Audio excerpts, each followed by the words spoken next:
Give me 1 second, guys. Hold on.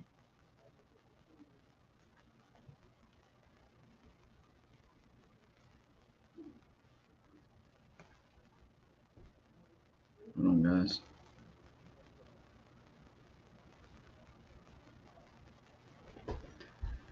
Gotta type this in real quick. Hold on, guys. Give me 1 second here.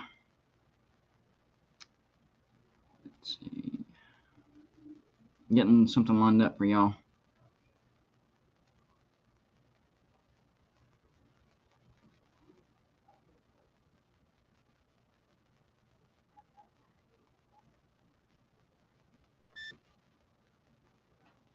There we go. All right.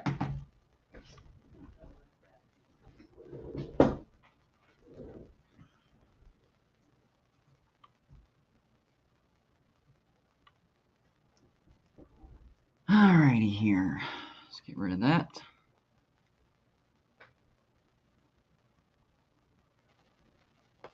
All right. Now we're set. Ready to go. Well, if you're a West Virginia fan, it's been a pretty good day. Pretty good day. Something that I predicted 2 months ago finally happened today. Today was one of the big days that I've been waiting on, and that's JT Daniels to West Virginia. Honestly, to me, it made too much sense. It made too much sense. Name one team that made more sense for JT Daniels to go to. That you can't think of one. I mean, you can, think of suggestions, but in his particular situation, okay, last year of eligibility, he's looking to go to the NFL next year, right? So he needs to be in a place, number one, almost guaranteed to be a starter. 2, familiarity. 3, recovery center. West Virginia checked all the boxes. Now, there were other teams that checked 1, 2, or one of the 2, but not all 3. See what I'm saying? West Virginia checked all the boxes. That's my point. West Virginia checked all the boxes for JT Daniels. I need to look that up because I've heard that he has 2 years of eligibility, and I've also heard that he has 1 year of eligibility. So I need to nail that one down real quick. I thought it was just 1 year, but it might be 2 years. 2 years is even better. That's even better news. But we'll take 1 year because Nico is the future. As long as he has 1 year of learning under somebody, and then he can take over and it can be his team because he is the future. Nico Markle is the future. We just don't know how big of a learning curve it's going to take for Nico to, catch up to the speed of college football. I've said this before, and I'm saying it again. Okay? There is a difference in speed from high school football to college football. And then there's another speed change from college football to the NFL. And it takes some getting used to for a quarterback or anybody from one level to the next to adjust to the speed. So, he has the potential to be an awesome quarterback, but we don't know how long or how big the curve is for the learning curve for Nico Markle. Would it be 1 game, 2 games, half a season, a full season? We don't know. Well, guess what? We don't have to worry about that now. Now we have JT Daniels, and that's a big pickup for West Virginia. Because if you think about it, what was West Virginia missing? It was a quarterback. It was a competent quarterback. Last year, our defense kept us in games that we should not have been in at all. In order for us to have a chance of winning, as far as last year goes, we had to keep the opponents from scoring 3 touchdowns. If they score 3 touchdowns, they're probably going to win. That's how bad our offense is. This year, we will double in points. We could average 36, 38, 40 points a game easily, consistently. The biggest thing, though, JT's got to stay healthy. That's my biggest concern. Really, that's my only concern. I'm not worried about the defense. Yeah, we lost a few players, but guess what? From 2020 to 2021, we lost more key players than from 2021 to 2022. Defense is going to be fine. Not worried about that. We lost our leading wide receiver, right? But from what? It was a bad team. So, and Jarrett Dagey, well, everybody wanted Jarrett Dagey gone anyways. So the biggest question for West Virginia going into 2022 was the offense. And we got the biggest answer you could think of today by getting JT Daniels. So honestly, if you were surprised that JT Daniels picked West Virginia, you haven't been paying attention. Sorry, you haven't been paying attention. It was kind of a no-brainer. It made too much sense. The thing that does surprise me is how quickly he announced. I mean, West Virginia must have blown him. This tells me that maybe he already knew that he wanted to come to West Virginia. Him and Graham Harrell been talking maybe before the official visit. I think that's what happened. And then, of course, the visit to West Virginia blew him away. I mean, he made a decision after the visit. 3 days, guys, 3 days. He was saying he wasn't going to make the decision until the end of April. Yeah, that didn't happen. He made his decision immediately. I think his decision was made before he even made his visit. That's what I was hearing, guys. That's what I was hearing. So, it's a fact. JT Daniels, a 5-star, former national champion. I know. He didn't start the game. He wasn't the official quarterback of Georgia, but he was on the roster. So we have a national champion. He's been in the moment. He's seen the moment at least. And he probably wants to get back to the moment and be the quarterback in the moment and actually be the quarterback in that moment instead of watching on the sidelines. So, yeah, I think hold on. I think I sent something to the wrong person. No, somebody sent something to me, and I was the wrong person. Anyways, so, yeah, I am super, super excited about the big pickup for West Virginia. I mean, sometimes you expect something, but it still doesn't hit you until it actually happens. I think that's where I'm at now. I expected it to happen, but until it actually happens, man, it's like a relief. I mean, you know something's going to happen, but you still have to wait until it actually happens. Then do it with me, fellow West Virginia fans. We can breathe a sigh of relief. JT Daniels is coming to Morgantown. All right, so before JT came to Morgantown, my expectations were 8-4, and a disappointing season would have been 6-6.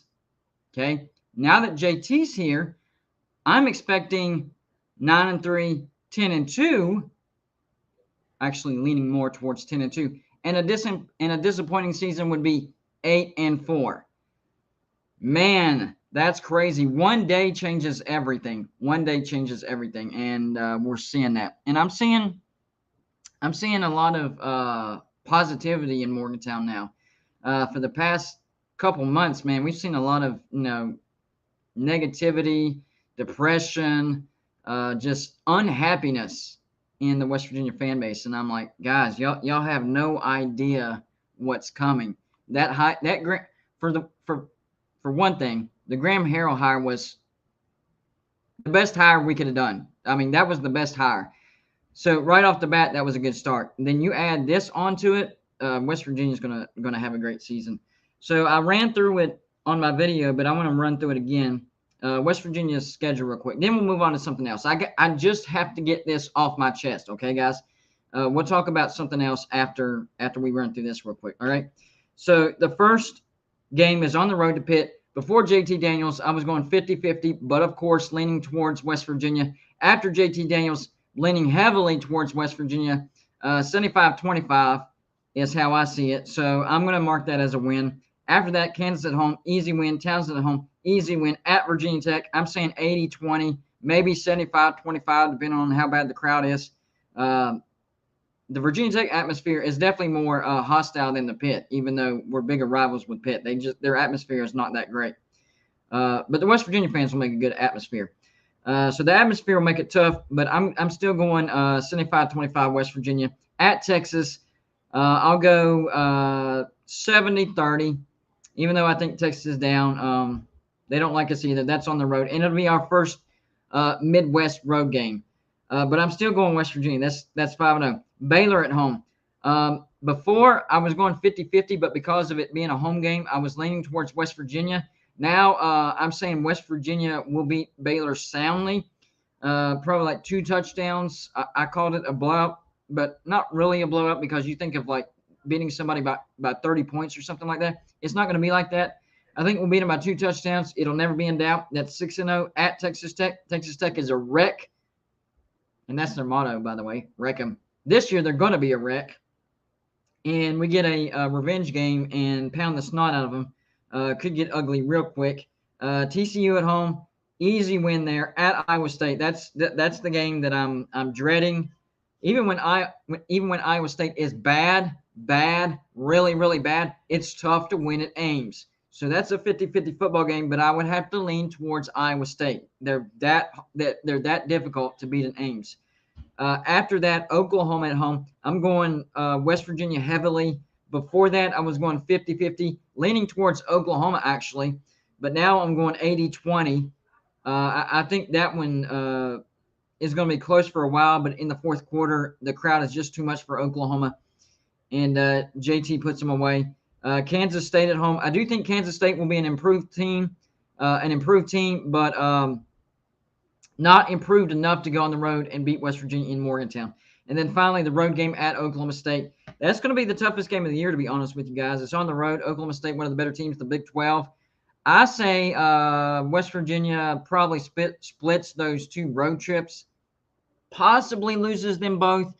So there's your either 10-2 or 11-1. Honestly, there's no game on the schedule that really scares me now. Like really, oh man, I'm worried. West Virginia.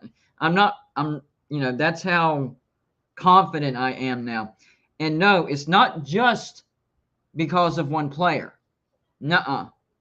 But remember, before we got JT, I was predicting us to go 8-4. That's still a pretty good year without JT Daniels. So I thought we had some talent coming back. I think we're developing our talent really, really good. Losing a Hakeem Mesidor did hurt, but our defensive line is still going to be one of the best units on the field on offense and defense. So I'm not worried about that. Cornerback situation, amazing. I love our cornerback situation. People freaking out. Nick Troy Fortune, one of our starters from last year in the transfer portal.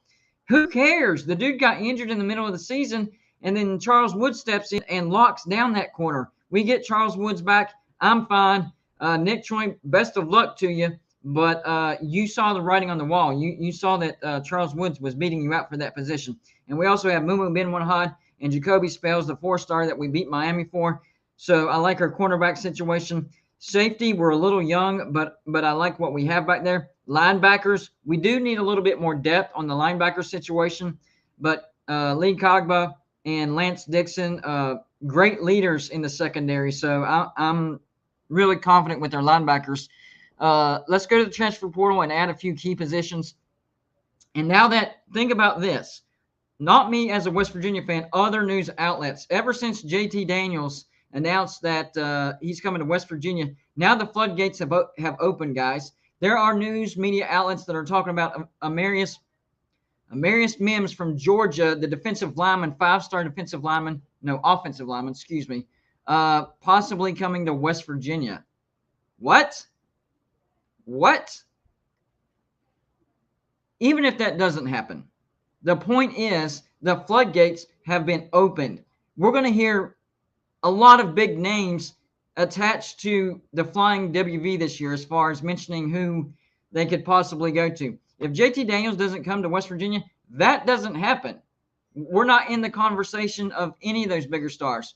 So once these spring games start to conclude, and some have already, we're going to see these high-caliber athletes enter the transfer portal, whether they don't like what's going on or they don't fit the scheme or they want to play a different position. We're going to see the transfer portal get filled up with these pretty good athletes, and West Virginia will be on their radar just because of today. Just because of today. Jacob, I'm not doing anything. Jacob says, stop it, Mims is going to the U or FSU, maybe Florida. I agree. I'm saying other news outlets are saying that. I didn't say that. That wasn't me. I'm telling you what I've seen. There's other news outlets that have said that Mims could possibly choose West Virginia because of JT Daniels. So go find the other news outlets and tell them to stop it, because it's not me. So I'm just telling you what I've seen. The other news outlets have said that that West Virginia is on Mims' radar now that JT's at West Virginia. I don't know if that's true or not. That's what they said. So we'll see. I don't think we get Mims. That's not the point of that conversation. The point is big names are going to be mentioned possibly going to West Virginia now just because of JT Daniels. So that's going to help with this year as far as, having a good football season, but it's also going to help with our future. It's going to help with getting transfers in. It's going to help with recruiting. This one decision by one player could shape the future of West Virginia. The voice of Motown was one of the ones that said Mims was considering West Virginia. He's not the only one, though. There's several outlets that are saying that. So, I mean, that's what I was saying earlier. I'm not saying that it's true or not true. I'm just passing along what I've seen. And if you think about it, it makes sense. The one cog in the hole was JT Daniels. Once the cork has been pulled, there's going to be other transfers coming to West Virginia. I don't know if it's going to be Mims or whoever it's going to be. It's going to be big names, because that's just how the trend happens. You get one big name who has a lot of influence or has a lot of eyeballs on him, and he picks a school, that school becomes a target in a good way. They become a target for those those really good athletes that are looking to transfer and make an impact. And the good thing is we do have openings at key positions. Do I like what we have? Yes. But there's enough wiggle room to where if a high caliber player wants to come to West Virginia, they can have confidence that they can be a starter at West Virginia. And you start seeing different high caliber transfers around, you're like, man, this looks like a pretty good team, and I'm going to be a starter on it. I'm going to have some eyeballs on me, and we're going to have some success. Success breeds success on and off the field. They say success breeds success on the field. The same thing happens off the field. Okay? When somebody makes a decision like this for a particular school, that's going to create more, enthusiasm, more interest in that particular school. We're going to start seeing that, guys. Like I said earlier, we're already seeing reports where Mims might be interested in West Virginia now. He's not going to be the only one.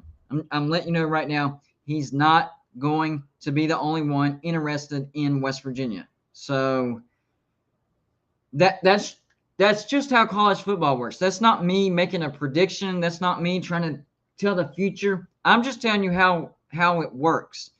John Waffle, H2P, $1.99 super chat. So you're saying WVU is going to become Clemson? Where did you get that from? Nowhere in my random babblings did I say Clemson. No, I'm not saying that West Virginia is going to become Clemson. What I'm saying is West Virginia is going to be much better this year, and because a high caliber quality player like JT chose West Virginia, other high caliber quality athletes will at least look at West Virginia. Even if they don't come to West Virginia, we will get the attention of some players that otherwise wouldn't have even considered West Virginia. We'll get their attention. At bare minimum, we'll get their attention. And I think we'll get a couple of them. We'll get maybe one or two, maybe three. You never know. But I think a couple, that's not too much to ask. So yeah, I'm pretty excited about that. It affects the immediate, it affects this season, and it affects the future after this season. I'm excited now. I mean, the way I put it earlier, I knew it was going to happen, but it's one of those things where until it happens, you can't breathe that sigh of relief, because players they're unpredictable. Even though you're 99.9% sure, there's always that 0.01% chance that they could go somewhere else. They're young, they're impressionable.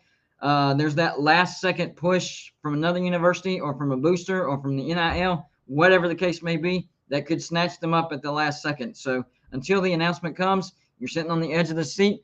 And then when it happens, you can breathe. I knew it was going to happen, but my gosh, it feels good. And I am so happy. I'm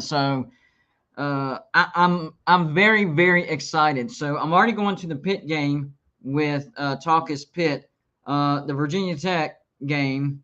Trying to get somebody to go with me on that as well. I'll talk to my brother on that one. He's actually looking into getting tickets for the Oklahoma game. I also want to go to the Baylor game. So we're looking at maybe 2 road games and 2 or 3 home games. I'm super excited. I think it's going to be that good of a team. Last year, I went to the Virginia Tech game with my brother, which was awesome. Came down to a last-second fourth and goal stand, which we held them. Man, what a great that! I've been to several West Virginia games. That was probably the best atmosphere that I've ever been to by far. That was amazing. So I can't wait till we get Pitt at home next year. That's going to be awesome. Yes, I am going to the Pitt game. I'm actually going with some fellow West Virginia fans and a Pitt subscriber on here by the name of Talkus Pitt. Yeah, Pitt and West Virginia fans can get along. We don't have to like the other person's team, but we can get along. John Waffle HTP says he's going. Maybe we can meet up with him and talk some trash with him. So, yeah, we can have and I'm sure there's other West Virginia fans that are going to be there that know about Gold and Blue, dude. Last year, whenever I went to the game, and this was when we were at, I don't know, 2,000 subscribers, right around 2,000, something like that. A lot of people, know Gold and Blue, dude. So the brand is getting bigger. Now we're closing in on 6,000 subscribers. So maybe the brand will be even more recognizable. All right, here he is. Let's bring on Couz real quick here. There he is. What's up, man? You excited like me? I haven't quit smiling yet. My gosh, and that's what I've been trying to explain to everybody. It's not just a decision that's affecting today or even just this season. It's going to bring eyeballs from other talented players that wouldn't have even considered West Virginia. It'll help recruiting, transfer, everything. It helps so many avenues. So when you first heard the news break, what was the first thing that popped in your head? Honestly, I got to do a video.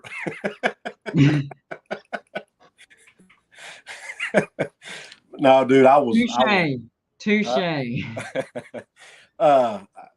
Honest answer, brother. Honestly, it's funny because I was in the car. Sorry, I'm gonna be eating on air. I hope that's okay. I've done it before, man. You're good. But that's the cool thing about live streams. It's unedited, right? Well, people know I'm a vapor on my live stream, so you're good. Yeah. But anyway, I was on my way out the door to go meet a client today, and when I saw the news come across my phone, and I'm like, "Holy crap, this is awesome!"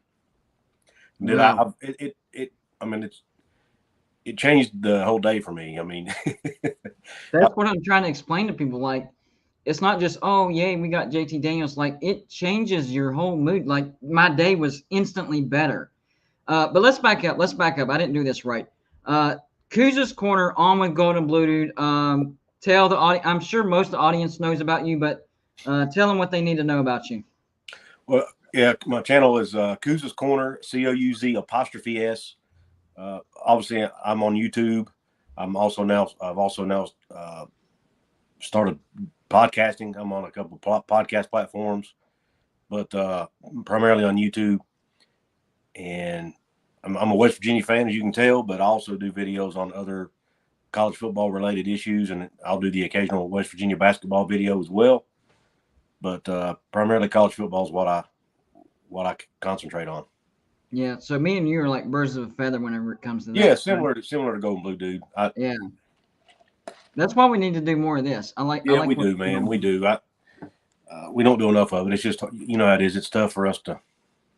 It's hard to find time to do your own videos plus all this too. So it takes more time than people realize. It's not just you're shooting a video for 8-9 minutes, whatever, and then you throw it on the internet. I mean, you got to edit, throw on graphics. Sometimes it takes me, depending on how intricate the video is, it can take me anywhere from 2 hours to a good, 4 or 5 hours to produce a video.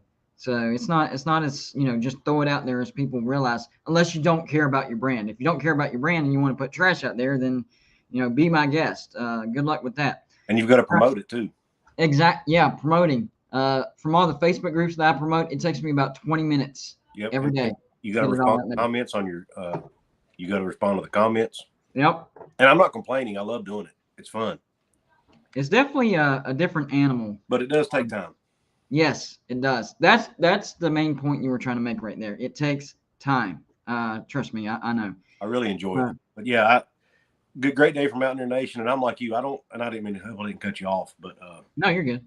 I don't think I heard what you said about this. This is more than just a 1-year thing. Now, yeah. We gotta preface it by saying if he stays healthy. Yeah. Yes. If he stays healthy and lives up to his expectations, this could actually change the entire future of West Virginia football. I was the trajectory of the program. I was watching Uncle Lou, and he said a fact that I didn't know. He is the Georgia quarterback with the most starts without a loss. I'm thinking, what was it? How many starts did he have in 2020? It was like 7 or 8, wasn't it? Or was it more? Or did he start? He had 3 last year, right? So it would have been 4, I guess. All right, so it was like a total of 7 or 8 starts. He's 7-0. I did read he's 7-0 as a starter. 7-0. Okay, that's it. So, I mean, I know that's not a big sample size, but if you look where he's went, he's done really, really good. He's had success. You can book him down for 300 yards passing pretty much every game he starts. You compare that now to some teams who are throwing at 500-600 yards. They're like, oh, that's nothing. But for West Virginia, that's a big deal. I mean, you look at last year. If we went over I'll say this: if we went over 300 yards passing, we won the game last year.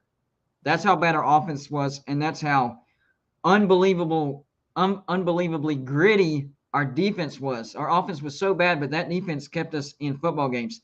Now we have a quarterback that you can pretty much rely on 300 yards passing every game when he's healthy. Because I think there's 2 parts of that argument: when he's healthy, living to expectations. I think the living up to expectations part, I'm not worried about. It's the staying healthy part. He's been consistent no matter where he goes. So stay healthy, and you'll get at least 300 yards passing from JT Daniels. That's the biggest difference and I tried to tell people before we got JT Daniels, hiring Graham Harrell, that was a humongous hire. Even if we didn't get JT Daniels, that Graham Harrell hire was enormous. Our offense is going to completely change. You add in JT Daniels, I think West Virginia could average close to 40 points a game. What's your gut on that? What's your gut feeling on that? Assuming JT's healthy. I totally agree. I see no reason he can't. I mean, you look at the history of the air raid offense. Even under Dana, and Graham's going to run. I know he's not Dana, but they run the same offense. Yep. Look at the yards and points we were putting up under him. I expect us to get back to that, honestly, or something similar. Oh yeah, definitely. And then, but here's the caveat: with a better defense. Exactly. That's exactly what I was going to add. Yes, with Dana Holgorsen, we didn't have hardly a defense at all. They were just out there to use up plays. I mean, the opposing offenses usually scored at will, and then our offense just had to keep up with them.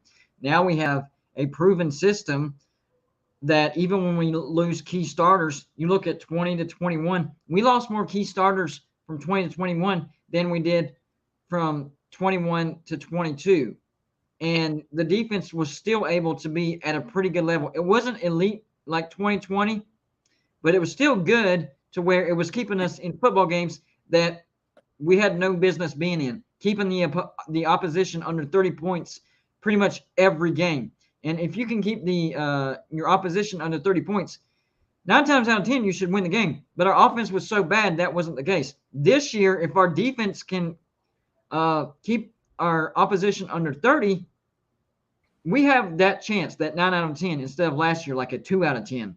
Last year, we had to keep them under 25 points to have a reasonable shot. This year, under 30, and I think that's a win. I agree. That's why I'm so excited. And I don't think people are talking enough about the run game either. I think we have a three-headed monster that's gonna wear defenses out.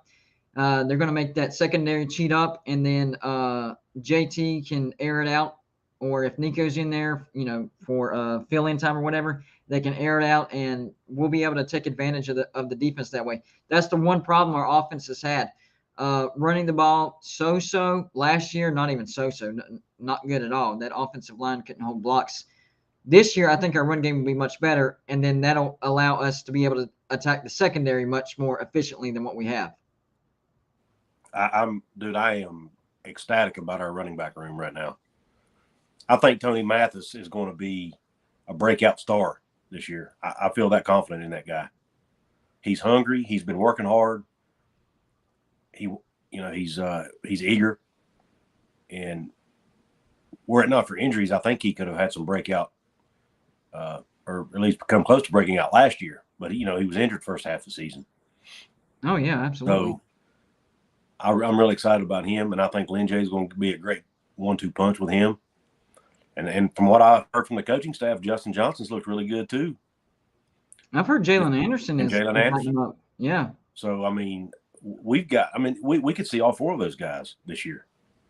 It's not out of the question because redshirting guys now is not as popular because you're afraid of losing them if you redshirt them. And I tell you what, we've got this new tight end, this Polindi from Colorado State. I'm hearing good things. I'm hearing good things about him too. They say he's a beast in the run game. Now he's the tight end, right? Yes, but they say he's a great blocker. Yeah, that's what I heard too. We could use him for the blocking, and then we could switch out to the other guy. What was his name? Polindic? O'Laughlin. O'Laughlin. Oh, yeah, I got him mixed up. We can use the other tight end in the passing game, and that's another upgrade that I think we'll see this year. I think Graham Harrell will utilize the tight end much more than what we've seen in the past. We've had some good talent on the tight end. We have Corbin Page coming in as well.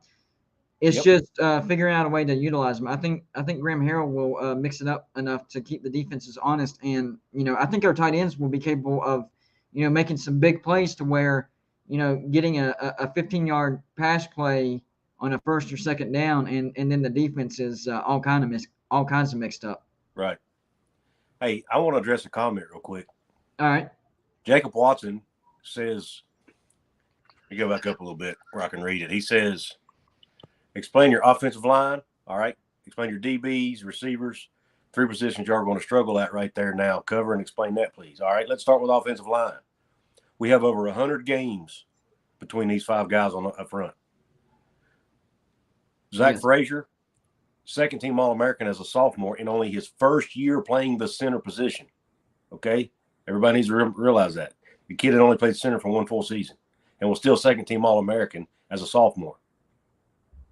You've got Wyatt Milam, who they've now moved to left tackle, who's freshman All-American. You've got Doug Nestor, the transfer from Virginia Tech, who, by the way, was a starter at Virginia Tech before he came here. And the only reason he didn't play that great first half of the season is because he had a broken hand. Yep. Since he got his cast off, he's been a different guy. Oh, they've been talking big about him. If you really think about it, how he held the blocks like he did last year, without that hand in the cast sliding more than what it did, is amazing. This year, you're going to see whatever side he's on. What is it? Left guard. I think it was right last year, but I think they switched him over with Milam though, didn't they? They may have. I don't know. Well, anyways, I think Milam's going to be left tackle and he's going to be left guard. That side's going to be. I wouldn't want to line up against those 2 guys. They are very, very physical, and with his hand nice and healed up, he's going to be hungry to put some guys on the ground. Mm-hmm. And then James Gmitter's a year older. He's got 4 years of experience. And then and the thing was after the bye week last year, you saw the progression in the offensive line last year. You saw them get better and better and better each game. They were not very good at all before the bye week, but after the bye week, every game they got better and better and better. So they have that going for them. Another year in the offseason. They're all going to be back. I think that's a recipe for one of the strongest offensive lines in the Big 12, to be honest with you. And I'm not worried about it at all. According to the coaching staff, the hardest working group during the offseason was the offensive line. Yes. They worked harder than any group on the team to get, as far as in the weight room and conditioning and all that stuff. And they're also extremely, extremely close, meaning camaraderie, friendship. They hang out together like every day. That's how close they are. Or they call each other every day, at least every day. They have a group chat. I was listening to the Country Roads Trust podcast the other day, and they were talking to Doug Nestor, and he said they have a group text, and he said they group text constantly every day with each other. Yeah. Off the field. So, I mean, that chemistry means a lot up front, man. It means a lot. That's one of the biggest things. Chris D, $5 super chat. Appreciate it, bud. He says, great news today, gents. Definitely the shot of excitement the program needs. Let's go. I think that's the sentiment of pretty much every West Virginia fan right now, unless you live in a corner and don't know what's going on, or you're just a straight-up pessimist. If you're a pessimist, then go do your thing. But we're going to spread the good cheer of JT Daniels and what's going to happen. But the offensive line, I definitely agree with you. I think as far as addressing maybe the biggest weakness for West Virginia, maybe depth at the linebacker position, because a lot of people want to talk about the cornerback position because we lost Daryl Porter and Nick Troy Fortune. But the thing is, I've mentioned this over and over and over. Nick Troy Fortune injured himself in the middle of last year. Charles Woods takes over and locks it down. Even better. So Nick Troy Fortune, where did he end up? UTSA? He knew the writing was on the wall. That's why he got in the transfer portal, headed to a group of 5 team. Why did he not find a starting position at another Power 5 school? Hello? Yeah. Not as good as you think he was. And I'm not trying to trash talk the dude. I think he'll do great at UTSA. I think it's a good fit for him. But he saw the writing on the wall. Charles Woods is going to start on that side. And then on the other side, we have Moo coming in. We have Jacoby Spells coming in. Daryl Porter sometimes did really good. Gambled too much, though. He'd have a great game, and then he'd have a game where he got beat constantly because he'd take those gambles, and he would gamble wrong. I think Moo has better makeup speed than what Daryl does. And I think Jacoby is a better zone coverage over Daryl. So I think we're in a good spot with the quarterbacks. So as far as the biggest weakness, depth at linebacker, maybe. Yeah, I'd say depth at linebacker, and our DBs. I mean, you got Andrew Wilson-Lamp too. Let's not forget about him. He actually got quite a few snaps last year. Yeah, really long, fast corner. Yeah, I think he'll do good this year as well. But yeah, the depth, our linebacker talent is good. I think we got 2 really good linebackers. But Cogman Dixon and Cuba, whatever his name is. Yeah. Now they're going to have him playing Bandit, right? No, he's a Mike. He's going to take Josh Alexander's place at the Mike. Right. But then you've got Lance Dixon as the wheel. They call the wheel linebacker. I think they call it. He's a stud. And then you've got X-Ray Lowe, who's probably going to be the backup for one of those spots. And oh, by the way, he's like a 2 or 3 year starter here already. Yeah, X-Ray Lowe started for us last year. So I mean, he's got a lot of experience. So I really like in Josh Bartlett. I look for him to have a really big year in that Bandit position this year. I mean, you saw what he could do against Virginia Tech last year. Coach Brown's the only thing missing with him is consistency. So if he can just do that in every game. Oh, I'm excited about the transfer from Murray State as well. Yeah. That dude looks like he's going to be legit. Yes, absolutely. So I mean, and look, he's not done in the portal. He's still got 2 to 3 more slots to fill, if not more. And that's why I think JT coming to West Virginia, I'm sure we could have gotten more transfers without JT, but with JT, the caliber of transfers that we're going to get, I think, goes up. Oh yeah, look, we're on West Virginia's in the national conversation again. That doesn't happen very often, right? Exactly. John Waffle HGP $1.99 chat. I guess you want to throw this out there. Pitt is currently ranked 9th. Okay, to the point. we now know that Pitt is currently ranked number 9 in the nation. We'll see how it goes. They do have a lot of returning starters, but if they You're get ranked number 9 in the backyard brawl, could be a bad start. La-di-da. You beat each other at spring practice. Yeah, I think West Virginia has a really good shot of getting ranked and staying ranked this year as well. Highly ranked. I look for West Virginia to crack the top 15 and possibly make a run to crack the top 10 and be in the conversation of the Big 12 championship towards the end of the year. What's your feeling on that? Can you repeat that? I was reading the comment. I'm sorry. Oh, no, you're good. I think, this is my personal opinion, I think that West Virginia will be solidly a top 15 team at some point in the season. Will be trying to crack the top 10, possibly will, and at the end of the season will at least be in the conversation of the Big 12 championship. Top 15, yeah. I'm not sure I'm that confident about top 10. I'm not quite that excited.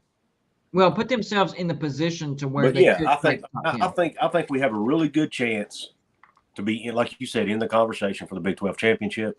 Yeah. Do we get there or not? I don't know. You got to have a lot of things go your way. You know, a lot of it depends on what the teams around you do. I don't see us going undefeated.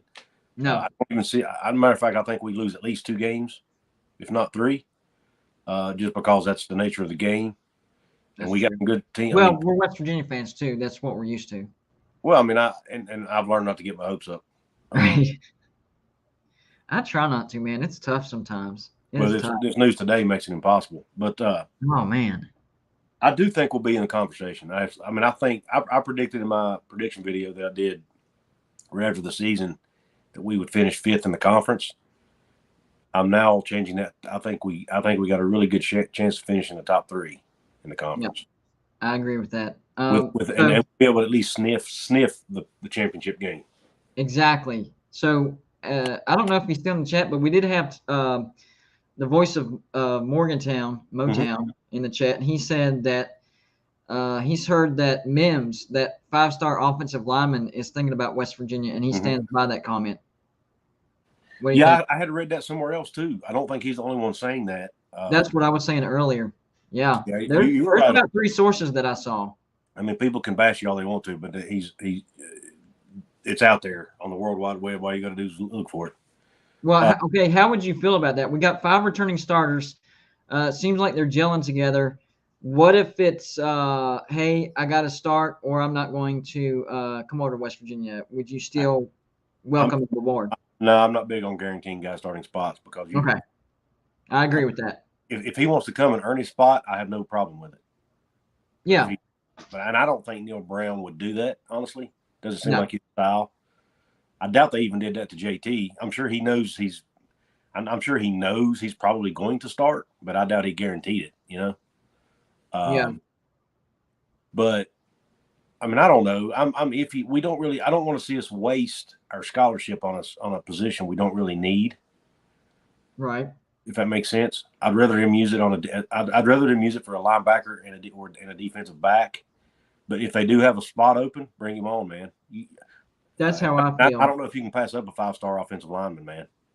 If it's not a need, it does give you second thoughts because you want to pursue other avenues, like definitely linebacker, maybe another corner or another safety would be nice as well. But I think that proves that what we were talking about earlier, the fact that you get a big name is going to attract other big names. So even if he doesn't even choose West Virginia, that's not the point. The point is he's talking about West Virginia. Yeah. And in the future, we're going to have other big names that will at least mention West Virginia in their breath, even if they don't choose West Virginia. And I think we'll be able to, snab at least 1 or 2 of those high caliber transfers because of JT Daniels. Right. And we wouldn't have been able to do that before. I mean, how many years of eligibility does that lineman have? If he's got 3 years of eligibility, I think 2, but I could be wrong. It's either 2 or 3. Well, if he's got multiple years of eligibility, it might be worth it to get him on the team and let him compete. You can't ever have too much depth at the offensive line position. Now, I thought that JT only had 1 year, but I'm also hearing 2 years. What's the actual? I think it's 2 because I mean he's a 5th-year senior, but because of the COVID year, yeah, I think he gets 1 if he wants it. Okay. Now, I do feel like we'll probably lose a quarterback because of this Oh yeah. for the portal. I hope it. I hope it's not Nico, and honestly, I hope it's not Garrett Green. Just because I do think Garrett Green can be a good quarterback, and I'd like to see him. I'd like to see all of them stay, honestly. But I'm just good with the quarterback competition, and then whoever gets buried on the depth chart, if they want to go, I understand. I'm fine with that. Just make sure it's the one that gets buried. I don't want it to be the person that's like, oh, I'm a backup, even though he's not buried. You don't like being the backup, and then he's gone. You're like, oh, we probably could have used him in the future. You know yeah, what I'm saying? So as long as Nico stays, and at least either Garrett Green or Will Crowder yeah. stays, then I'm fine. I don't think either. I don't think any of those three has blown the staff away this spring. I mean, they've not said anything in great detail. I Yeah. mean, we've all done some good things and some bad things, but I don't think any of them are blowing them away, if that makes sense. And if they were, they probably wouldn't have brought JT in the first place. Let's be honest. Exactly. I mean, okay, so what we're hearing is they're much better than what we've seen last year, but not to the point where like, oh, this guy could start. It's more like this guy's a quality backup quarterback, you know. So that's why, you know, JT was still on the table, and that's why Yeah. JT chose West Virginia, because those guys aren't at that level just yet. Maybe in the future we can develop them more, but they're not there yet. I mean, that's the whole reason why JT's coming to West Virginia. Right. Or is it a case where, like, look, we got a guy, but we can't pass this guy up? It could be that too. But I just don't see that being the case. Yeah. Yeah, that's exactly what I think as well. Experience matters at that position. Yeah. That's another thing that people overlook. And the thing that gets talked about too much, in my opinion, is the injury situation. Look, we all know that. It is what it is. He has been injury prone. At the same time, he's also produced, and he's been spectacular whenever he is on the field. And last year, he could have started more games if Kirby Smart would have chose to put him in more. So it's not like he was just injured the entire season and couldn't get on the field. He could have gotten on the field, but Kirby, for whatever reason, trusted Stetson. I guess the type of scheme that they wanted to use, or maybe he was more loyal to Stetson. I don't know, but he wasn't injured the entire season, so it's not like he's just not usable. It's just we need to make sure to try to keep him healthy. And I think that's another reason why I chose West Virginia. The entire offensive line coming back. And a lot of people don't talk about this enough. Our recovery center, we just put a ton of money into the recovery center. It's top notch now.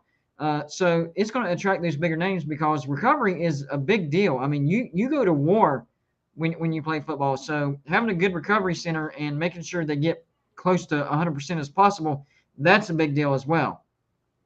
You said that. Ironically, I listened to an interview, press conference with the tight end Palendi that we mentioned earlier. They asked him what attracted him to West Virginia, and that, of course, it wasn't the first thing he mentioned, but he said that he was impressed by all the stuff we have on campus to help with recovery and stuff like that. So that stuff matters, man. It really matters. Have you seen the e-tour that they've done of the recovery center? Yes, I have. It is amazing. They have everything. They have the cold baths, the sauna. They even have the recovery drinks and all that stuff. It is incredible. And another thing that people overlook is all the stuff for the morale, like the recording studio, stuff that you wouldn't think would be in a football facility. It's not just about football in that player's facility. It's about life in general and developing maybe the other skills or the other interests that they have in life. I think that's important too. I don't think that gets talked about enough. Yep, you're right. What's your favorite? Whenever you looked at the e-tour, what was your favorite thing that popped out to you? The sleep pods, man. Yes. Those things were neat. Could you imagine having one of those at your house or even around anywhere? To me, it seemed like they, of course, they, put a lot of money into it, but that looked like a thing that a lot of research was put into it, and that would maximize the amount of REM sleep that you get, like deep sleep. And, of course, that helps with recovery as well. So it kind of just all ties in together. Oh, everything in there has a purpose. I guarantee it. Even when they did the tour of the actual equipment stuff, where they repair it or prepare it, the stitching, all that stuff. Man, I was truly blown away. We've taken a big step towards the future with all these renovations, and athletes are starting to notice it. They are, and I mean, and look, we're not the only program who has that stuff, right? But we didn't have it, and now we do. So we can now compete with the top tier programs in recruiting. We couldn't. All right. Hold on, I gotta address this. All right, so bowl game this year for West Virginia. All right, that comes with your prediction. So it depends on what you're predicting. If you're predicting West Virginia to go 11-1 and win the Big 12, then maybe they could be in the playoff conversation. I'm not going there. I do think they have a chance to win the Big 12, and if that happens, the Fiesta Bowl is for the Big 12? Is that right? Yes. Okay, so I would say either the Fiesta Bowl or the Alamo Bowl, which would be the next bowl down. That would be my two. And if we got the Alamo Bowl, we'd be playing a Pac-12 team. Alamo Bowl was going to be my prediction. Yeah, I like that prediction. But I do think we could overachieve and win the Big 12 and go to the Fiesta Bowl. And it's been a while since we went to the Fiesta Bowl. Last time we beat the Big 12 while we were in the Big East, Oklahoma, heavy underdogs. This time around, we would be the Big 12 representative. That would be pretty cool, and I would be definitely looking into getting tickets to that. What's the lowest bowl? Even if you don't know the name, as far as the level, what's the barrier for a bowl that you'd be interested in going? Like, what's the limit?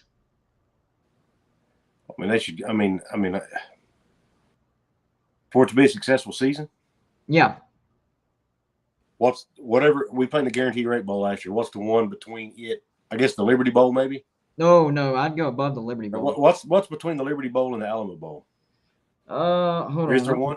Yeah, there is one, and I knew it there for a second. The Texas Bowl, I think is what it is. Texas Bowl. I don't know, man. I'm tired of these. Bowl doesn't sound. I'm tired of these crappy bowl games. A Cheez-It Bowl. That's a decent bowl. So I think it's the Fiesta Bowl, the Alamo Bowl, the Cheez-It Bowl, the Texas Bowl, the Liberty Bowl, and then the Guaranteed Rate Bowl. I guess the Cheez-It Bowl would be okay. I mean, Iowa State and Clemson, that was a pretty good game. Yeah. Last year, right? Yes, it was. I wish they would change the name of it, but. Yep. That's the weird thing. Okay, so when you compare names, you would think Liberty Bowl is better than the Cheez-It Bowl, but it's 2 rings lower. Oh, no. So you can't really always go by names. Cheez-It must pay more money, I guess. Whoever owns Cheez-It, Nabisco or whoever it is. But can't they find a common name that would maybe suggest Cheez-It, but would sound more important, like a high cholesterol bowl, something like that? Yeah. Or the snack bowl, something like that. I don't know. It's better. And you got 108 comments on here. I don't even like Cheez-Its, man. I don't either. I like the white cheddar Cheez-Its. I don't like the regular Cheez-Its. Oh, and the poofy ones that they're doing now, those are pretty good. Yeah, I'm trying to have a conversation with you and kind of try to keep my eye on the comments, but it's hard to do. So it's hard to do right now. Jacob. But Watson, I do see when Jacob Watson says, if you were to go 11-1 and win the Big 12 like y'all claim, whoa, nobody claimed that.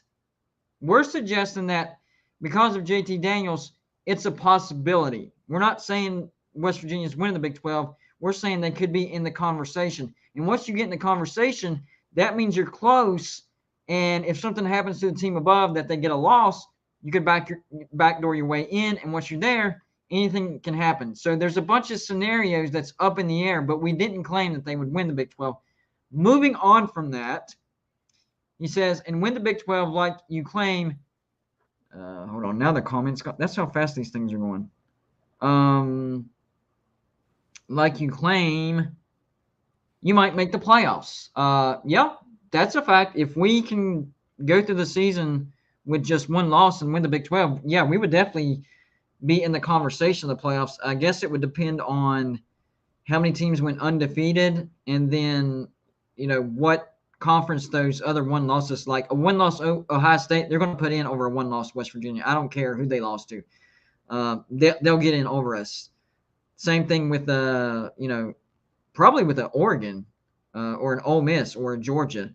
So it would depend on the other teams. And even non-champions with bigger brands, I hate to say it, they'd probably put in over West Virginia. So that's 5 steps down the road. I mean, that's Yeah, way I down mean, the road. no, If I don't that think were to anybody's happen. predicting that. It's just No, no, I'm definitely not predicting that. I'm we're just saying looking at we're looking at what the ceiling is. Our ceiling now has went from much higher. our ceiling was like a 9-win season to now our ceiling is like, wait a minute, could we compete for a Big 12 championship?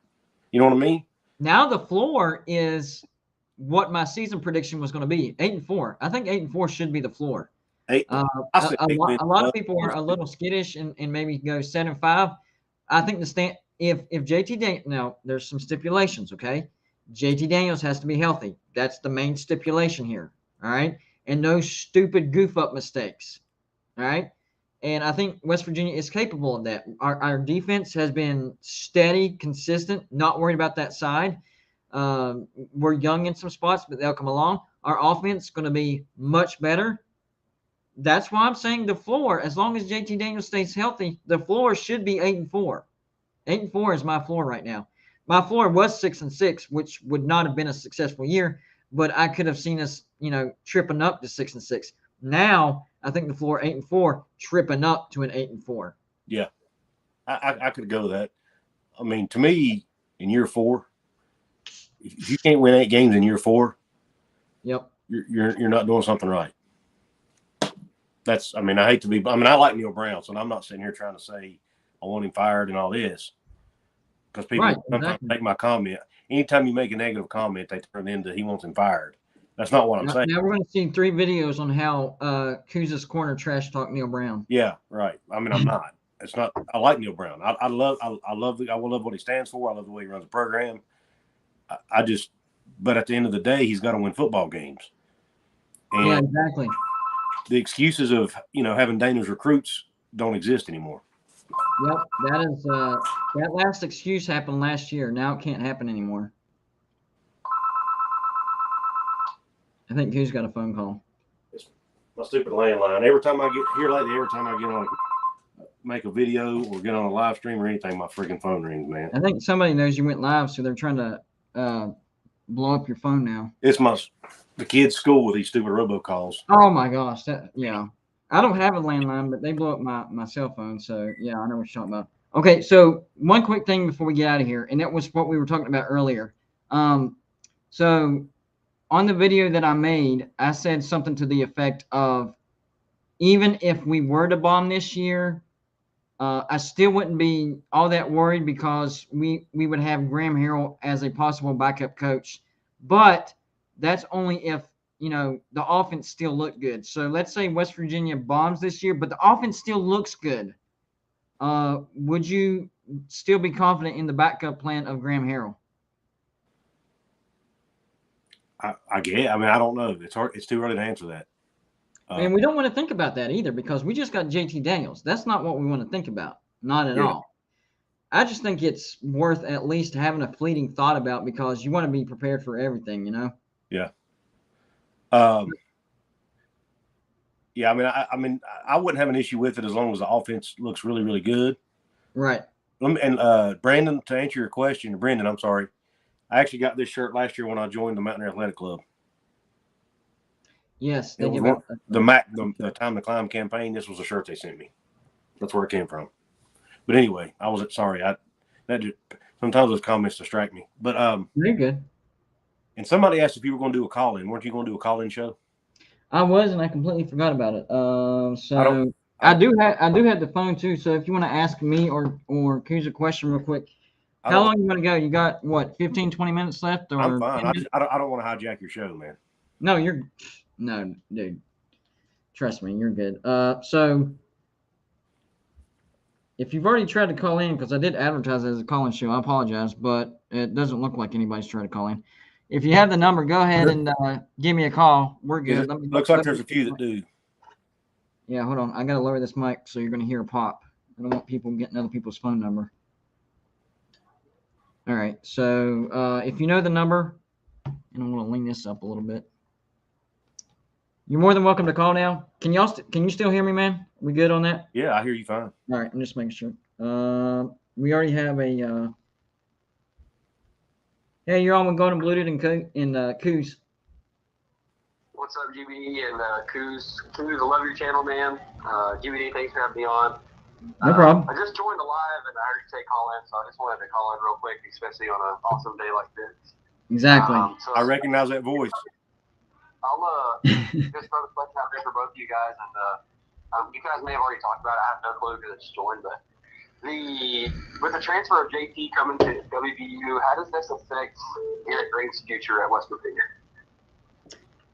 I think it affects it tremendously. Number one, he better earn his way on the depth chart. Otherwise, he's probably going to end up in the transfer portal. So I think the way it affects his future is it knocks him down one spot. So if he would have, for whatever reason, won the starting quarterback position, now I think he would be looking up at JT Daniels. If he was, going to fit in the backup, now he would probably looking at the third position. What do you think, Couz? I agree with that. I agree. I think I'm going to give a specific prediction though. In my mind, Garrett Green was in the lead to be the starting quarterback.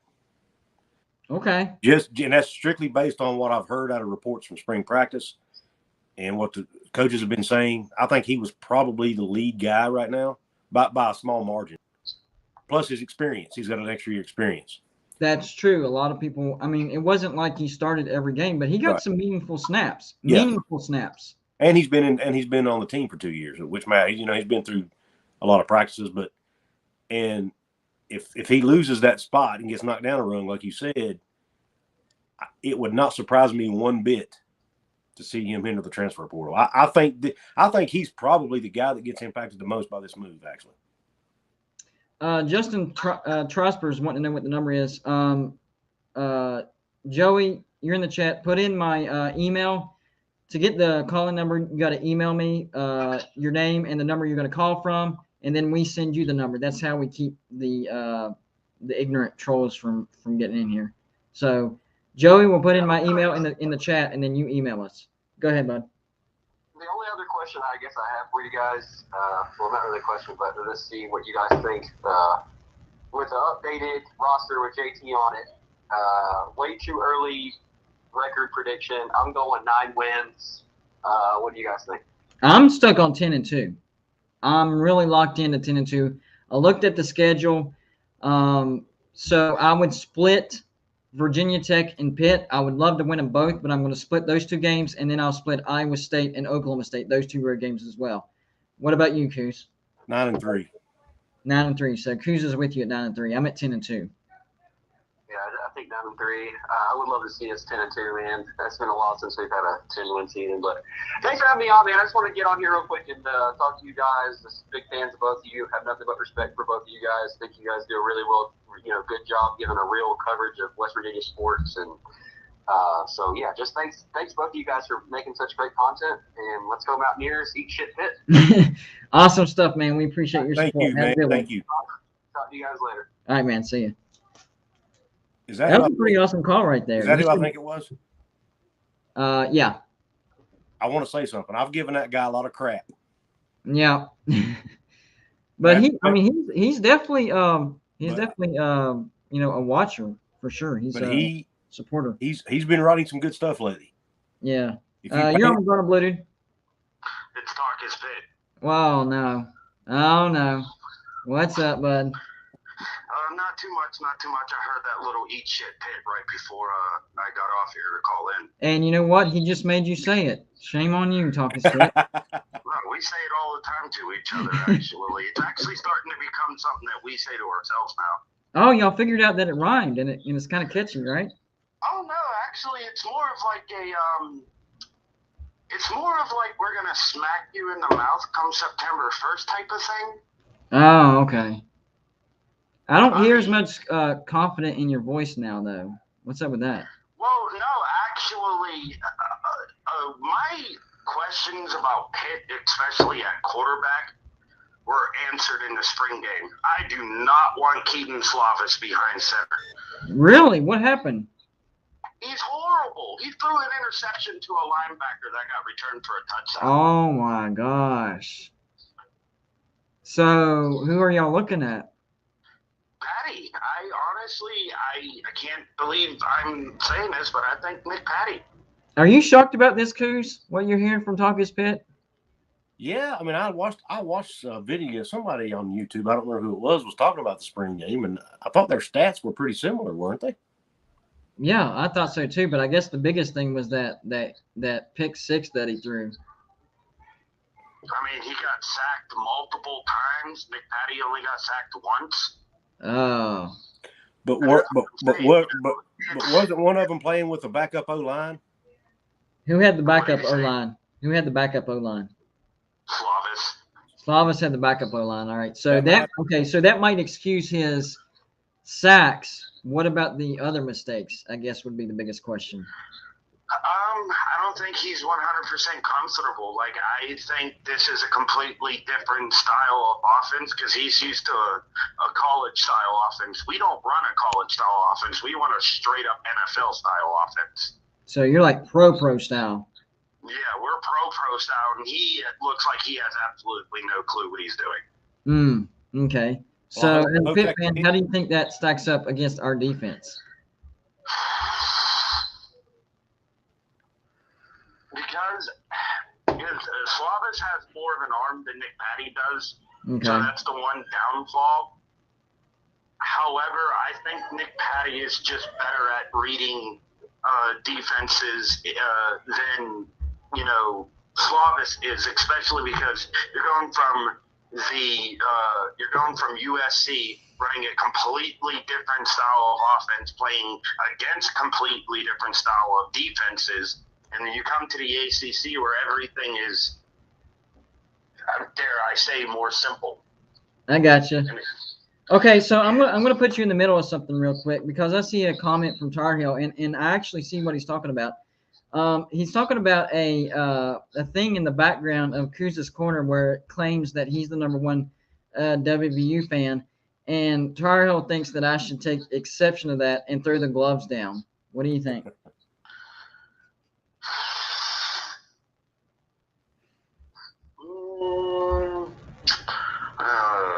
Let's see. Who still owns an Ashley living room furniture set? A backup living room furniture set. Okay, now, is it flammable? No, this one will not get set on fire. I will have backups for that. Okay. If I really had to pick who's a bigger WVU fan, and you're going to make a Pitt fan do this, thanks a lot. Actually, I didn't ask you that. I don't know why you're doing this, but go ahead. Well, because I'm a nice person. You're trying to stir it up even more. Well, I mean, honestly, this is going to sound really cruel. I hate you both equally. But if I had to pick a bigger fan, I'd have to say Golden Blue Dude. Man, you drug that out, man. I'm taking back that $10. I'm taking back that $10 I paid you to say that. You drug that out too long, man. Hey, I had to say that. I had to really sit there and think about it, even though I watch Couz's Corner way more than your channel. See? Thank you. Well, I mean, contradicts himself. I guess when me and him talk about the backyard brawl, which by the way got extended. I saw that. Yes, I saw that. I'm very happy about that. Now there's a 3-year gap in between though, isn't there? Yeah, it's how many? 4 years between? Yeah, but 3 or 4. 3-year gap though, which makes no sense. Yeah. I don't know, man. It's weird. But we'll take what we can get, right? Oh yeah, definitely. That's better than a 10-year gap. Sure, right. But if people were before I go, because I'm about to go eat some barbecue. People were asking me in the chat, what do I really think is going to happen between Pitt and West Virginia, the first backyard brawl? And if I had to pick now, it's going to be a dogfight. Yep. I don't think we're going to win by as much as I originally thought we would. That's fair. So if I had to pick a score right now, I would say 31-28 Pitt. See, I heard the confidence in your voice a little shaky, but to your credit, you still picked Pitt. So I will give you credit. You're still sticking with it. Well, because But I will say this: you might want to at least think of taking voice lessons just in case the unthinkable happens. well, I mean, to be honest, I'm just honest. I mean, I thought it was going to be a 34-21 type of victory. Right. I think a 31-28 victory is, I'd be okay with that. And whoever said in the chat West Virginia will hang 42 on Pitt is dumb. Yeah. I mean, I could see definitely over 30, but I got to give Pitt's defense a little more credit than that. I mean, I do think we'll have an explosive offense, but hanging 40, that's a tall order. That's a tall order. Let me ask you, okay, before I let you go, let me ask you this last question. Okay, so if you knew what you know now, JT Daniels coming, and you're predicting the score to be much closer, would you have made the bet that we have now?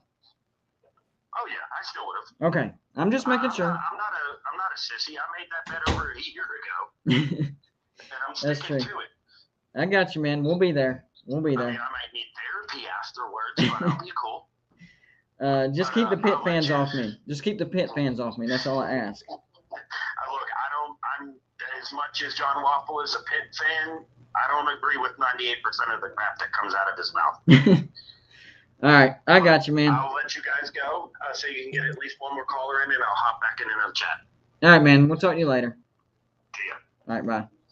I think Oh, Jack, man. Sounds like he's on shaky ground, don't it?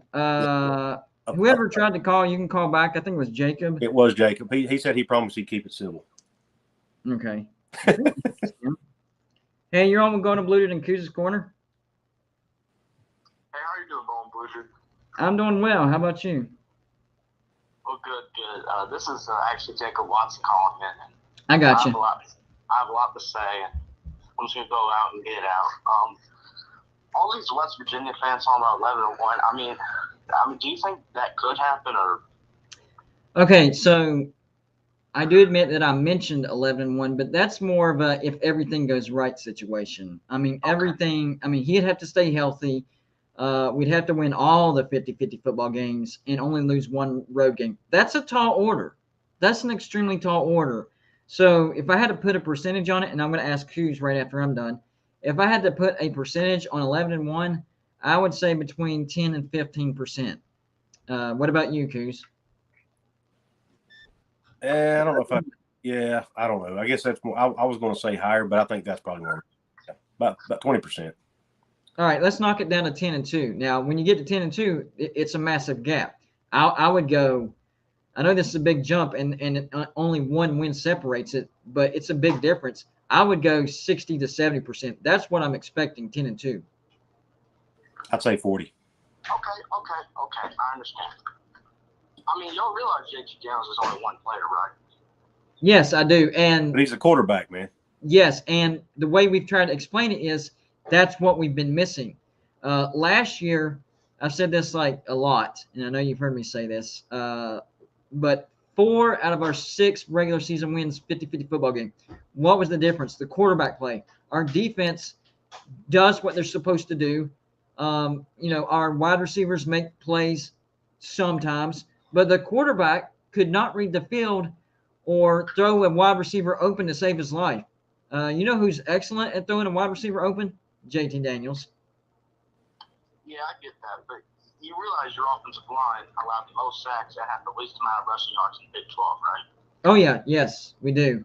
But at the same time, they have more experience now. All 5 of them will be back. And after the bye week last year, see, a lot of those bad stats were accumulated early in the season. If you look at the offensive line at the beginning of the season, at the end of the season, you wouldn't have recognized them. It didn't look like the same guys. So I think there's a lot of things that's changed, not just the quarterback. You also lost your best receiver. Yeah, best receiver on a bad offense. He was only our best receiver by 10 or 15 yards? Yeah, by 10 or 15 yards. And we didn't have Graham Harrell as the offensive coordinator either. Look, okay, I get it. Y'all going to be a good team next year, and y'all going to be exciting to watch. I do not see how y'all go 11-1. I'm sorry. You know, I can understand that. That's why I'm saying, like, if everything goes exactly right, like that is the ceiling of the ceiling. I'm predicting 10-2. Couz is predicting 9-3. 11-1 is a pipe dream, but it's possible if everything goes right. That's the only way it happens. I mean, Oklahoma State and Baylor are probably going to run for a lot of yards on y'all, and their defensive lines and front sevens are both probably going to torch your offensive line. So it's just like. Well, Baylor, I'm actually confident that we'll handle them well now because we get them at home. Oklahoma State on the road, I think we lose that game. Yeah, you get them at home, but I'm just going to say how it is. They're a much better team than you. Not anymore. Yeah, they are. I mean, guess who has the better quarterback now? You got a better quarterback, but Baylor has. Guess who has the better defense? Baylor. No. I don't. Wrong. I actually disagree with Golden Blue on this one. I think West Virginia has the better overall defense. I think Baylor's. I don't. I think Baylor's our second loss, or one of our other losses. Baylor's probably better at every position on defense. Even Nah. the defensive line, which is West Virginia's strength. No, defensive line definitely West Virginia. Secondary, I'd probably give to Baylor. No. Baylor's defensive line is elite. Like that's no. So is West Virginia's. Yeah, and Baylor's is a little bit more elite. Nah. I'll disagree with that. Your linebackers are not. I mean, you're not very good. Your DBs are decent, but Baylor's DBs are. Once again, another elite part of their defense. So I agree with that. I agree with that. Yes. So, and on top of that, I mean, Baylor. Well, let me preface. Okay, let me make something clear. Right now, it would be a loss, but whenever we get that depth piece on linebacker, and because of JT coming to West Virginia and attracting bigger names, see, that's what I'm basing all these decisions on, is the fact that we did get JT Daniels. And now West Virginia is going to be in the mouths of these more elite players because of him. He opened the floodgate, and I'm not the only one saying this. There's other news outlets that are saying this, and West Virginia is already being mentioned in conjunction with Mims. I don't think that's going to happen, but just the simple fact that West Virginia is being mentioned with that player, that's going to have a trickle-down effect, and we will be able to get that key piece on defense, and that'll flip it. And look, okay, you got a better quarterback than Baylor. I think we all know that. But Baylor's probably better at every other position. How many positions do you think Baylor's at, Couz? Better than us? Better at. Yeah, better at. I'll even give better offensive line, just for the sake of argument here, okay? All right. I didn't hear him. What did you say? I'll bring it to you. He said offensive line. Baylor has a better offensive line, but not by much. But not by much. And that's it. Maybe. Hold on. I'll give him the defensive backs. He says defensive backs as well. Yeah, well, they have and linebackers. And he said linebacker as well.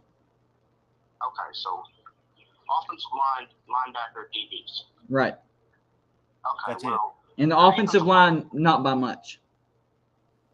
Not by much. Yeah. No, it's by a lot. I mean, Baylor's offensive line is actually pretty good. I wouldn't call it elite, but it's pretty good.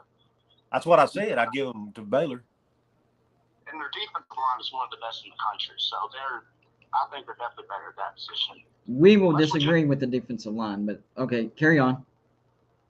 No, the wide receivers are better, just with the worst quarterback. No. They lost their two best receivers.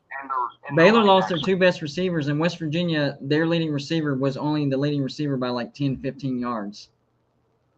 Well, Baylor had a pretty deep receiving core.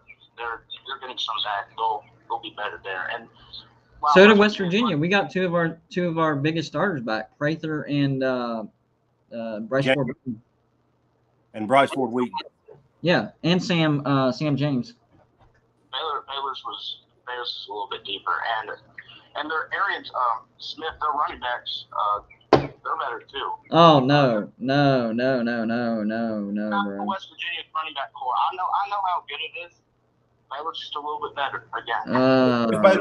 What Baylor running back's better? Who's better than who specifically on the running back core? Smith. Is better than all of them?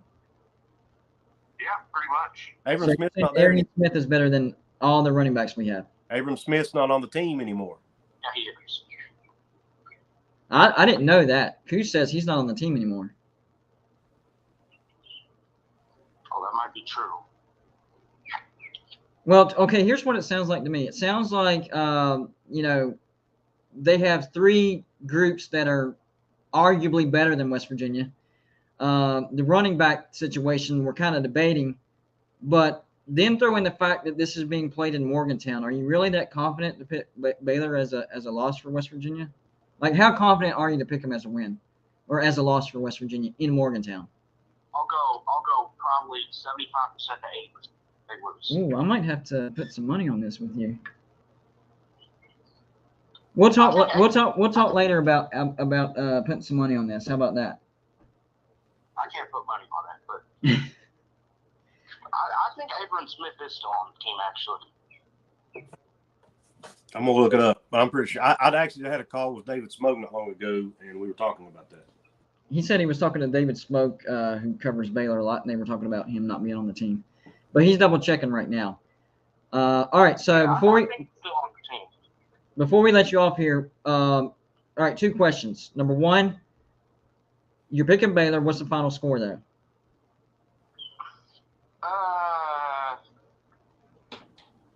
35-17. Whoa.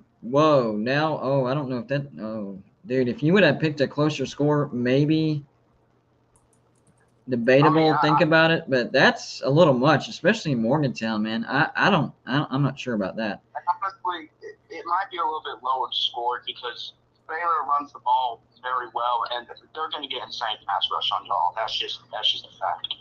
All right, And so that's the problem. West Virginia's weakness is Oklahoma State's and Baylor's strength. That's literally the whole issue. it was last year. And the same issue this year. Oklahoma State actually had the most sacks in the country last year.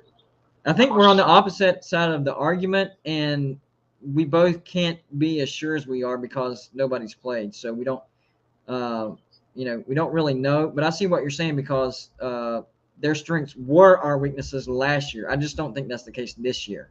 And Colin Oliver, whole beast itself on Oklahoma State. But I think Oklahoma State is a loss for West Virginia. Yeah, I'm not debating that at all. yeah, Oklahoma State, Baylor.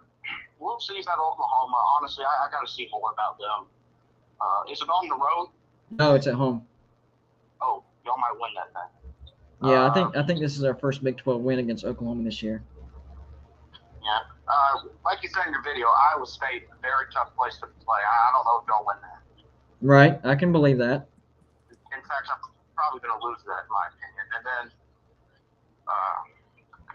Split the other two, Pitt and Virginia Tech road games. Pitt's a road game, you said? Yeah. I think I'll lose that then. So 8-4. I'll go 8-4 for y'all. Okay. I mean, that's not totally, ridiculous. It's believable. I just don't agree with it. Okay, that's fine. You obviously will beat Kansas. Obviously, you'll beat Towson. Yeah. But Tech's a tough place to play. I wouldn't doubt if you lose that, but I'm picking y'all to win. Texas, a.k.a. Wasting Talent University, you'll beat them. Oh, wait till the video I put out tomorrow. It's gonna, dude. I'm not holding anything back on Texas. I found out some Hey, stuff. real quick, Ridiculous. Abram Smith was at the NFL Combine. It'll be a good team. Couz says Smith, that running back you were talking about, was at the NFL Combine. I just looked it up online. Y'all better running backs than that. But Okay. Baylor still is a good offensive line, and they used a couple of running backs last year. Okay, that's fair. So you're going 8-4, right? They used one of them in the bowl game a lot, and he played very well. Yeah. Can Daniels run RPO? No, but we also have Derek Green who can run RPO. Yeah, And Nico can run RPOs as well. Nico would probably be the better RPO than Derek Green. And another thing about it is your offensive line is going to have to improve next year because of how injury-prone JT Daniels is. Well, think about this. They switched Nestor and Wyatt Millen to the left side, so that side's going to be locked down. And Nestor, as good as he was last year, he had a freaking cast on. He had a freaking cast on the entire year because he broke his hand. He's all healed up, and they're saying he's a beast. So I do think our offensive line will be much better. It might be better, but I don't know. But going on the schedule, so y'all start off 4-1. Baylor's a loss. Texas Tech. I know I've heard a lot of Texas Tech fans trash talking for what reason? Yeah, they're back to square one. Yeah, you'll beat them. TCU's no, you'll beat them. Iowa State. I'm gonna go with the loss there. All right. Oklahoma's Kansas State's over, especially if the loss of Skylar Thompson. Yep. You'll beat Oklahoma State. So I got y'all 8-4. Okay. I'd say y'all's floor 6-6. Y'all ceiling is 9-3. Okay. That's fair. That's fair. That's not, going off the rails. It's still within the realm of You know, possibility. that's what could be a fun team to watch next year with JT Daniels. All right. I like how you prefaced that with the fun team. All right. So we're tagged as the fun team, and we have a decent 8-4. Yeah. Okay. All right. We got you, man. We got you. Well, we're going to let you go, and we're going to wrap this up real quick. We ran a little long, but we want to take some calls. Okay, well, have a good day, and see y'all later. All right, man. Call in next time as well, okay? Okay. All right, man. See you. All right, see you. Yeah, we have some fun conversations in my regular video, so I had to take that call because I knew it was going to be a nice back and forth. Yeah, that was good. He was fair. Yeah, and his opinions are valid, and I'll be honest. Too. I'll be honest with you. After going that position by position breakdown, I'm starting to change my mind. I think we can beat Baylor now. Yeah, I think we have the balance, and if it was on a neutral field, maybe Baylor in a very close loss. But the fact that it's in Morgantown, that's what really everything else to me is even a wash. It's basically. a night game. I just remembered that. Yeah, That changes it. I'm trying to get tickets to that, by the way. Dude, Morgantown at night. Have you been there? Yes, one time, the Oklahoma Absolutely game. But we weren't crazy. good that year. It's a whole different deal. I'm changing my prediction. They're winning. They're beating Baylor. So you're thinking 10-2 is possible? Possible, yeah. I still think 9-3 is more. I hate to say this. To me, Pitt's a toss-up game. Yeah. Pitt's got 17 starters back from last year's team. They're going to be good. There's no doubt about it. If they can get decent quarterback play, they'll be good again. Apparently, their quarterback is a big issue, though. I still think we win, but I think Talkers Pitt was looking at that from a fan's lens, and he sees the negatives. The way I'm approaching this is I have a splitting Pitt Virginia Tech, and I have a splitting Iowa State Oklahoma State. That's how I come up with 10-2. Yeah, I think we lose to Oklahoma State. I think we lose. I think we beat Baylor now that it's at home in Morgantown at night. Yeah. But I think it'll be a good game. And I think we'll probably lose to either Oklahoma or Iowa State, maybe even both. No, I would pick Iowa State, but definitely not Oklahoma. I think Oklahoma's rebuilding. It's at home. They're not rebuilding, dude. This is the year. It's Oklahoma. Oklahoma's not going to be. Dude, they lost both of their starting quarterbacks. Not one, but two. I think you're underestimating Dylan Gabriel, dude. I've seen him play, and he's a good game manager, but he's not a highlight reel like they're going to. They're going to need him to be a highlight. I absolutely love Brent Venable. I think he's a super coach. Oh, no doubt. And I think in the future, Oklahoma is going to be an absolute beast. But I feel like this year is going to be growing pains, and I think Oklahoma could be 10-2 as well. Yeah. And then we get the win in Morgantown. Now I'm not picking them to win the league. Don't get me wrong, but I do think they'll take maybe a step back.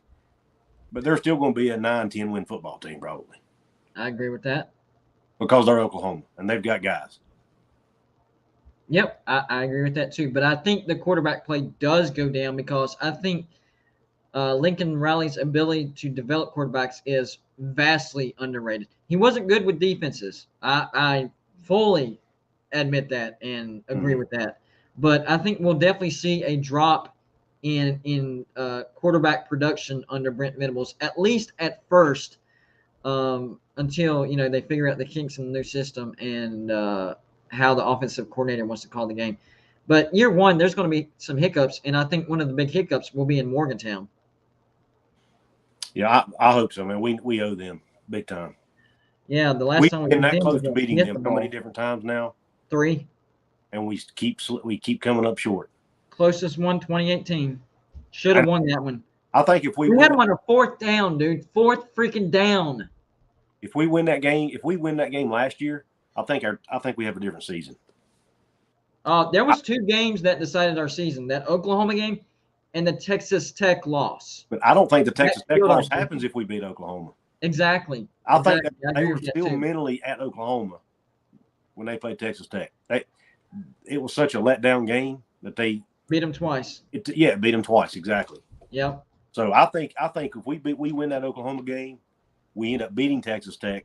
There's 8 wins right there. Yep, that's true. And that's another thing that I mentioned, and I said it before, say it again. 4 of our 6 wins, 50-50 football games. Biggest difference was quarterback play. That's the biggest thing that's going into my equation. Our quarterback play is going to be much better this year. We're going to flip most of those games. I'm really liking 10-2 a lot because of how good our offense is going to be this year. I think our defense will be reliable as usual. I agree. Well, man, you probably got to roll, don't you? I need to too. Yeah, I got to roll. Hope I didn't talk too much. No, dude. It was awesome actually, and we fun. took some calls. I had a good time. I hope you did too. I did. But before we get out of here, remind everybody where they can find you if they don't already know. Yeah, Couz's Corner, COUZ''S, obviously on YouTube. Please subscribe, check out my videos, like my videos. Did one today, obviously on JT Daniels. Had one this morning that published about who's going to be the lead dog, so to speak, in the Big 12 after Oklahoma and Texas leave.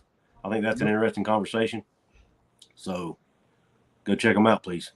I would agree with that. And thanks to Chris. Thanks to Golden Blue Dude for having me on, by the way. Oh, anytime, man. You holler at me next time, all right? Sure. Thanks, man.